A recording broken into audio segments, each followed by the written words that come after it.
अस्सलाम वालेकुम दोस्तों, मेरा नाम डॉक्टर अली असगर है और आज की इस वीडियो में हम सेकंड ईयर फिजिक्स यूनिट 15 के एक्सरसाइज के न्यूमेरिकल नंबर 15.3, 15.4, 15.5 और 15.6 को आज की इस वीडियो में हम सॉल्व करने जा रहे हैं। तो आज के इस लेक्चर को शुरू करने से पहले आपसे एक मरतबा रिक्वेस्ट करेंगे कि अगर आपने अब तक हमारे इस चैनल को सब्सक्राइब नहीं किया, जो कि सिंध बोर्ड टीचिंग के नाम से है, तो काइंडली आज ही आप हमारे इस चैनल को सब्सक्राइब करें और साथ ही साथ बेल आइकन को लाजमी क्लिक करें ताकि हमारी अपलोड करदा तमाम वीडियोस की नोटिफिकेशन आपको रिसीव हो सके। तो आइए स्टार्ट करते हैं। Calculate the volume occupied by a gram mole of a gas at 0 degree centigrade and a pressure of 1 atmosphere. हमें कहा जा रहा है कि आप calculate the volume occupied by a gram mole. एक गैस है जिसका एक मोल दे दिया गया, टेम्परेचर हमें दे दिया गया 0 डिग्री सेंटीग्रेड, प्रेशर हमें दे दिया गया 1 atm। हमें कहा जा रहा है अब इसका वॉल्यूम कैलकुलेट करें।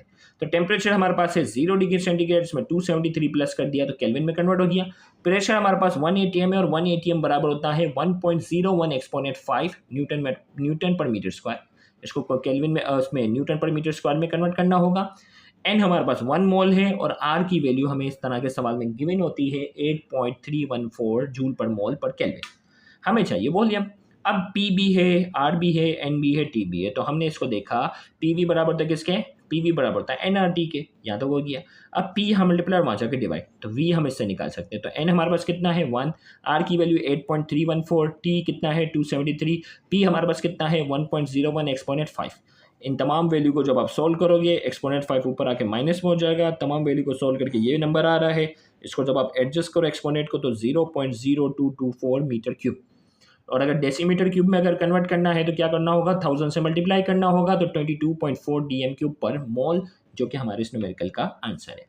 फिर एक्सरसाइज 15.4 की अगर हम बात करते हैं, an air storage tank whose volume is 112 litres contain 3 kilogram of air at a pressure of 18 atmosphere. भाई हमें कहा जा रहा है एक एयर स्टोरेज टैंक है, एक टैंक है जिसमें हवा स्टोर की जाती है। इसमें कितनी है 112 लीटर की हवा को स्टोर किया जाता है। वॉल्यूम इसका कितना है 112 और उसमें उस गैस का जो मास है वो 3 किलोग्राम है। प्रेशर जो है वो कितना है, कितने प्रेशर पे 18 एटमॉस्फेयर।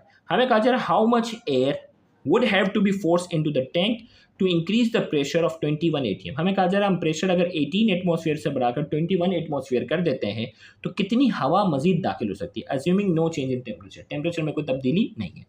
तो भाई एयर स्टोरेज टैंक है ना, उसका वॉल्यूम तो फिक्स होगा। तो V1 भी हमारे पास 112 है, फाइनल वॉल्यूम भी 112 है, वॉल्यूम में कोई तब्दीली नहीं है। इसी तरीके से पहला जो प्रेशर है P1 18 atm है और दूसरा प्रेशर है 21 atm, ये भी हो गया। फिर इसी तरीके से मास हमारे पास 3 किलोग्राम है और हमें चाहिए कि मजीद कितना मास इसमें शामिल करना है। तो पहले हम M1 तो दिया हुआ, हम M2 मालूम करेंगे और फिर M2 में से M1 माइनस कर देंगे तो डेल्टा M आ जाएगा। तो हमारे पास इक्वेशन क्या बन गई, देखें भाई, P1 V1 अपॉन M1 बराबर है P2 V2 अपॉन M2। ये हो गया। हम M2 पहले निकालते हैं, तो M2 को यहाँ लेकर आ गया, P1 V1 यहाँ मल्टीप्लाई, वहाँ जाके डिवाइड, M1 यहाँ डिवाइड है और वहाँ जाके मल्टीप्लाई, ये इक्वेशन बन गई। वैल्यू पुट करो, P2 21 है, V2 112 है, V1 भी 112 है, M1 3 है और P1 18 है। इसको सॉल्व करते हो तो M2 कितना आता है 3.5 किलोग्राम। अब डेल्टा M निकालने के लिए M2 में से मैं M1 को माइनस कर दूंगा, तो M2 3.5 है, M1 3 है, 3.5 माइनस 3 हमारे पास वैल्यू आ जाती है 0.5 किलोग्राम, जो कि हमारे इस न्यूमेरिकल का आंसर है।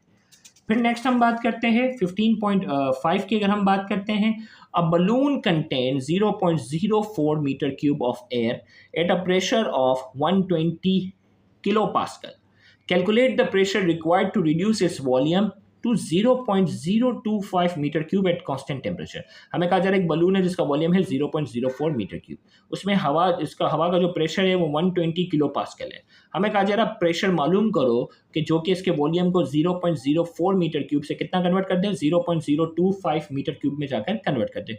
टेम्परेचर कांस्टेंट है तो पहला वॉल्यूम हमारे पास V1 लिख दिया, पहला प्रेशर हमारे पास जो है 1200 किलो पास्कल है, तो किलो का मतलब 1000 होता है तो 3 जीरो हमने बढ़ा दिए, ओके, पास्कल हो गया। V2 हमारे पास जो है वो कितना है 0.025 मीटर क्यूब है, P2 चाहिए। तो यहाँ हमारे पास simply Boyle's law equation apply हो जाती है। बॉयल्स लॉ इक्वेशन क्या है, P1 V1 बराबर है P2 V2। तो हमें क्या चाहिए, हमें चाहिए P2, तो V2 यहाँ मल्टीप्लाई और वहाँ जाके डिवाइड। सिंपल वैल्यू पुट करो, P1 हमारे पास है 1,20,000, V1 0.04, V2 हमारे पास 0.025। इन तमाम को वैल्यू सॉल्व करते हो तो 1,92,000 पास्कल आ रहा है। एक्सपोनेंट में जो बुक में एक्सपोनेंट की शक्ल में दिया हुआ तो 1.9 एक्सपोनेंट 5 पास्कल, जो कि इस न्यूमेरिकल का आंसर है। फिर एक्सरसाइज के न्यूमेरिकल नंबर 15.6 की तरफ हम बढ़ते हैं। The molar mass of nitrogen gas N2 is 28 ग्राम पर मोल। मोलर मास जो नाइट्रोजन गैस का है 28 ग्राम पर मोल है। For 100 gram of nitrogen, 100 gram nitrogen के लिए calculate the number of mole, number of mole मालूम करो। The volume occupied at room temperature 20 degree centigrade and pressure of 1.01 exponent 5 pascal.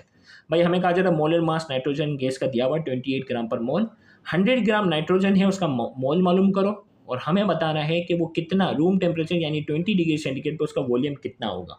Room temperature पे pressure कितना दिया गया है 1.01 एक्सपोनेंट 5 पास्कल। तो सबसे पहले मॉलिक्यूलर मास हमने लिखा 28, मोलर मास जो लिख दिया 28 ग्राम पर मोल, मास इन ग्राम कितना दिया गया 100, हमें नंबर ऑफ मोल चाहिए। फिर दूसरे पार्ट में हमें चाहिए वॉल्यूम, टेम्परेचर दिया गया 20 डिग्री सेंटीग्रेड, केल्विन में कन्वर्ट करने के लिए 273 हमने प्लस किया, इसी तरह ये 293 केल्विन हो गया। प्रेशर हमें पास दिया है 1.01 एक्सपोनेंट 5 पास्कल। आर की वैल्यू हमारे पास कितनी है 8.314 जूल पर मोल पर केल्विन। ये आर की हमारे पास जनरल गैस कांस्टेंट की वैल्यू बाकायदा दी हुई होती है। एन हमारे पास क्या है mass in gram upon molecular mass, mass in gram divided by molar mass, divide किया तो मोल हमारे पास कितना आ गया 3.57 मोल, ये आ गया।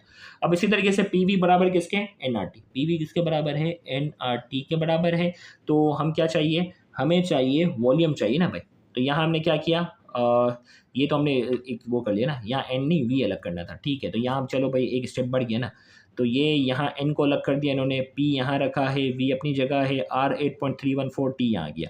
अब भाई वी अलग करो, वी चाहिए हमें 8.314 और एन की वैल्यू 3.57 है, मोल तो निकाल चुके हैं ना भाई। तो 8.314 293 वहाँ ले जाओ, मल्टीप्लाई हो गया 1.01, यहाँ मल्टीप्लाई वहाँ जाके डिवाइड, इसको सॉल्व किया तो आपके पास v की वैल्यू आ जाती है 0.086 मीटर क्यूब, जिसको डेसीमीटर क्यूब में अगर कन्वर्ट, बुक में डेसीमीटर क्यूब में भी ऑप्शन दिया हो तो 1000 से मल्टीप्लाई करोगे तो 86 dm क्यूब, जो कि हमारे इस न्यूमेरिकल का आंसर है। थैंक यू वेरी मच, उम्मीद करते हैं आज की ये लेक्चर आपको इन्फॉर्मेटिव लगा होगा। थैंक यू वेरी मच, अल्लाह हाफ़िज़।